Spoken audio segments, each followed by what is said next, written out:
మహబూబ్ నగర్ హైవేపై కేతిరెడ్డిపల్లి వద్ద private school bus బోల్తా పడింది.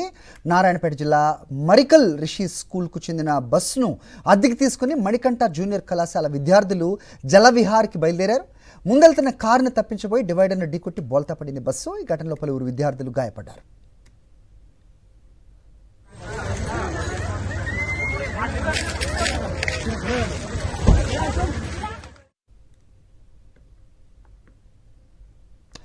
శంషాబాద్లో స్కూల్ బస్ బోల్తా పడి పలువురు విద్యార్థులు గాయపడ్డారు. ప్రమాద సమయంలో బస్సులో 60 మందికి పైగా స్టూడెంట్స్ ఉన్నట్టుగా తెలుస్తోంది. శంషాబాద్ నుంచి జలవిహార్ వెళ్తుండగా జరిగింది ఘటన.